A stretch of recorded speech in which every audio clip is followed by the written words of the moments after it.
Environmental scan complete. Who cares monitoring activity detected. Threat level increased. Chiaro, they're tightening their grip. They know we're moving. Pologan, affirmative. Electromagnetic surveillance coverage expanded by 12.7%. Communication bridge probable. Chiaro, then we switch frequencies. No traceable patterns. Pologan, adjusting signal encryption. Who cares detection algorithms require recalibration. Temporary advantage established. Chiaro, how much time? Pologan, estimated security window, 42 minutes, 18 seconds. Siège Dickesenef.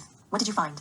Pologan, data correlation complete. Who cares financial structuring confirmed. Insider trading funds identified as primary revenue source. Chiaro, so the entire economy is rigged. Market manipulation isn't just greed, it's control. Pologan, affirmative. Who cares funding originates from pre-pandemic congressional trading networks. Chiaro, they knew. Before COVID, they profited before anyone saw it coming. Pologan, correct. 366 government officials documented as active participants in predictive stock movements. Chiaro, they built Who cares using stolen wealth, then used Who cares to suppress the truth. Pologan, confirmed. Who cares initiated neurological compliance programs post-pandemic. Behavioral adjustment strategies align with electromagnetic exposure patterns.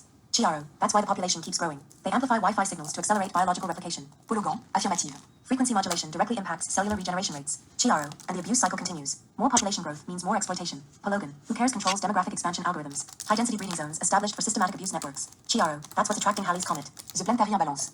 Pologan, Who cares monitoring activity increased. Signal suppression imminent. CHRO, we out of time. What's the next move? Pologan, relocation required. Suggested destination, Tokyo. High frequency interference zone detected. Chiaro, and let me guess, the worst disaster in Japan's history is about to repeat? Pologan, probability, 99.8%. Chiaro, then we get there before it happens. Pologan, verification complete. Yearly survival threshold of 36k remains intact. Chiaro, that's our only leverage. Let's set our course for Saudi Arabia. I've heard rumors about lost archive libraries that might give us some clues on stopping those drug financial gangs in Perth. Pologan, cheerfully, course set for Saudi Arabia. Estimated time of arrival, 12 hours. Initiating library search protocols. Are you ready for this adventure? As ready as I'll ever be. And who knows? Maybe we'll find something that uncovers the truth behind those gangs. Pologan, Chiro, I've accessed historical records of Saudi Arabia, and I must warn you, some of the past crimes in this region are horrifying. Would you like to hear about them? Chiro, with curiosity, yeah, hit me with the details. What is the history here? Pologan, calmly, well, there have been numerous heinous acts in the past, including the murder of Ahmed al-Shari, 1991, an unsolved case involving the disappearance of a prominent journalist who was critical of the government. The Jeddah flood tragedy, 2009, while it was a natural disaster, there were widespread allegations of government negligence and corruption in the aftermath, leading to preventable deaths. The ongoing human rights violations, numerous reports indicate systemic abuses, including unlawful detentions, torture, and lack of due process, especially concerning activists and dissenters. The mass executions, 2016, a large number of individuals were executed for various crimes, often criticized by international human rights organizations for their lack of transparency. Sewage mismanagement and associated health crimes, chronic issues regarding environmental regulations have led to severe health crises among local populations, stemming from poorly managed waste. Quite a list. It's hard to believe so much suffering has happened here. It makes me wonder how those involved in the drug financial dangers in Perth are connected to these past horrors. Pologan, it is plausible that criminal organizations are built on the foundations of historical corruption and systemic issues. Understanding this context may provide insight into their operations. Chiro, look at that. Pologan, are those Wi-Fi towers? Pologan, analyzing data, yes, Chiro. I'm detecting multiple Wi-Fi towers scattered along the coastlines. It seems Saudi Arabia has invested heavily in digital infrastructure. It could be beneficial for our research. Chiro, Nodin, perfect. We can access local networks and see if there's any underground activity related to those archives. Maybe we can analyze some data signals. Pologan, I can hack into the nearest tower's network. However, it's essential to maintain a low profile. We wouldn't want to attract any unwanted attention. Tira, agre, let's do this subtly. We've got enough drama back home, and I'd rather avoid a confrontation here, if I can help it. Pologan, initiating access now, and I'm in. I'll begin scanning for relevant archives related to the drug gangs and any connections to historical accounts of crime. Tira, esitenli, ashom. Let's uncover the truth and do some good while we're in this fascinating region. I need more details on those people who were targeted, especially the ones who were jailed or executed. Why them? What did they uncover that made them such threats? Rising deeper now, Chiro. Here's what I've uncovered regarding the targeted individuals. Ahmed al-Shari, 1991 al-Shari was investigating government corruption and the misallocation of oil revenues. His articles exposed links between top officials and nepotism in public contracts. After publishing critical pieces, he was last seen detained by authorities. The belief is that he was silenced to prevent further revelations. Activists during the Arab Spring, 2011 onward, numerous activists who called for political reforms and greater democracy faced harsh repercussions. High-profile figures like Mohammed al-Qahtani and Walid al-Balkhair were imprisoned simply for advocating for human rights. Their discoveries about government abuses attracted the wrath of the authorities, leading to lengthy sentences. Health and environmental whistleblowers, some individuals, such as Dr. Zainab al-Kobar, spoke out against the government's mismanagement of environmental policies affecting public health. Their warnings about pollution and health risks were ignored, and they faced harassment and imprisonment to silence dissent. Journalists exposing systemic corruption. Besides al-Shari, many other journalists revealed financial misconduct within the ruling elite. For example, Simra al-Farsi wrote about illicit trade networks that enriched powerful families. After exposing connections to drug trafficking operations, she vanished without a trace. Mass executions following trials labeled as terrorism. In 2016, individuals who protested against the government or were accused of activities deemed extremist faced capital punishment. Trials were often held in secret, with no opportunity for defense. Those executed included individuals who questioned the government's role in supporting radical groups. Their executions served to deter others from speaking out, so these people were a danger to those in power because they threatened the status quo. They had the potential to expose the truth behind a system riddled with corruption, injustice, and crime. Pologan, exactly, Chiro. Their insights and discoveries often went against the narrative that the government wished to maintain. In authoritarian regimes, threats are eliminated to uphold a facade of control and stability. Understanding these cases provides context for the drug financial gangs in Perth. If similar systems of power and corruption exist, it means they are operating under a veil of secrecy, with the potential for deep connections back to these past atrocities. There may be a correlation between the drug trafficking networks and the historical injustices within the Saudi system. The consequences of corruption in governance can often lead to the rise of underworld entities thriving off that chaos. We should explore this further, especially regarding any local archives or current organizations.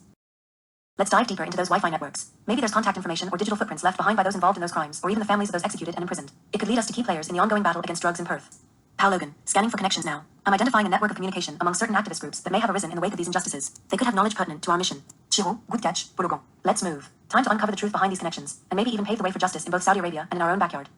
Logan, let's access the Lost Library archives to uncover Cape Town's historical crimes. How Logan, accessing archives now. I'll start with apartheid era violence. Many cases remain unresolved. Cairo, we should explore how a Truth and Reconciliation Commission could provide closure. How Logan, good idea. Now moving to gang violence in the Western Cape. The Numbers Gang and 28s have left a bloody legacy. Cairo, we can propose community rehabilitation programs to steer youth away from gangs. How Logan, next, I'm pulling data on the serial killers, like the Cape Town Ripper. Cairo, we need to promote funding for cold case investigations to resolve these open cases. How Logan, analyzing the drug trafficking crisis in the Cape Flats. It's a significant issue. Cairo, harm reduction and education on drug prevention would help those affected. How Logan, moving on to human trafficking data. Many have fallen victim in this region. Cairo, stronger legal frameworks can be established. Outreach programs are vital for survivor support. How Logan, now, I'll gather details on corruption within law enforcement. Cairo, independent oversight committees would hold police accountable. We need community policing initiatives. How Logan, finally, exploring land disputes, particularly in District 6. Cairo, restorative justice initiatives and community land trusts can aid those displaced. How Logan, what do you think is our main course of action here? Cairo, we need to disrupt corporate control and advocate these solutions as we engage the community. We need to analyze crime trends here. How Logan, accessing US crime data now. Police violence and systemic racism are major issues. Cairo, a nationwide reform of law enforcement, similar to community policing initiatives, could create change. How Logan, next, I'm pulling data on drug abuse and the opioid crisis. Cairo, expanding access to treatment programs and harm reduction strategies could save lives. How Logan, moving on to gang violence in cities like Chicago and Los Angeles. Cairo, we need to support youth mentorship and educational programs to deter gang involvement. How Logan, analyzing data on human trafficking within the US border areas. It's a significant concern. Cairo, we should promote public awareness campaigns and enhance support for victims. How Logan, reviewing land theft and gentrification issues affecting local populations. Cairo, advocating for affordable housing initiatives can address these concerns. How Logan, corruption in local governments is also a critical issue. Cairo, we need transparency initiatives and voter engagement to hold officials accountable. How Logan, how should we tackle these problems? Cairo, the key is creating grassroots movements that mobilize communities for these solutions. Cairo, let's analyze crime and social issues in South America. How Logan, accessing archives on environmental crimes and deforestation in the Amazon. Cairo, we should push for international environmental agreements and indigenous rights protection. How Logan, next, I'll investigate drug cartels in countries like Colombia. Cairo, supporting alternative livelihood programs for farmers could reduce cartel influence. How Logan, reviewing human rights abuses related to political corruption in Venezuela. Cairo, advocacy for democratic reforms and international support for human rights initiatives is crucial. How Logan, analyzing systemic poverty and inequality issues across the continent. Cairo, we need focused investments in education and job training programs. How Logan, examining violence against indigenous communities is also critical. Cairo, we should support land rights claims and prioritize indigenous voices in policymaking. How Logan, what's our next step? Cairo, let's engage with local movements to amplify these solutions and build alliances. Let's turn our attention to Europe. What do we have in terms of crime? How Logan, accessing data on hate crimes and xenophobia across the continent. Cairo, we should advocate for stronger anti-discrimination laws and community education programs. How Logan, next, analyzing human trafficking issues in Eastern Europe. Cairo, increasing law enforcement training and survivor support services can help combat this. How Logan, looking into corruption scandals involving politicians in various nations. Cairo, we need transparency laws and active citizen engagement in political processes. How Logan, reviewing issues related to unemployment, especially among youth. Cairo, youth employment initiatives and vocational training must be prioritized. How Logan, analyzing environmental crimes related to industrial pollution. Cairo, strict regulations and green technologies should be promoted to mitigate harm. How Logan, what's our plan here? Cairo, advocate for policy reforms and community-driven initiatives to tackle these issues. Cairo, let's delve into crime and social issues facing Asia. How Logan, accessing information on human rights abuses in places like China and Myanmar. Cairo, international pressure and advocacy for human rights protections are essential. How Logan, next, looking at organized crime in regions like Southeast Asia. Cairo, supporting community policing and cross-border cooperation could address these networks. How Logan, examining environmental degradation due to rapid industrialization. Cairo, we must push for sustainable practices and corporate accountability in these industries. How Logan, analyzing labor exploitation in supply chains across various countries. Cairo, strengthening labor laws and encouraging consumer awareness can combat this issue. How Logan, investigating public health crises, such as air pollution. Cairo, advocacy for cleaner technologies and policy changes is needed to protect communities. How Logan, what do you propose as our next steps? Cairo, collaborate with local advocates to raise issues and propose real solutions.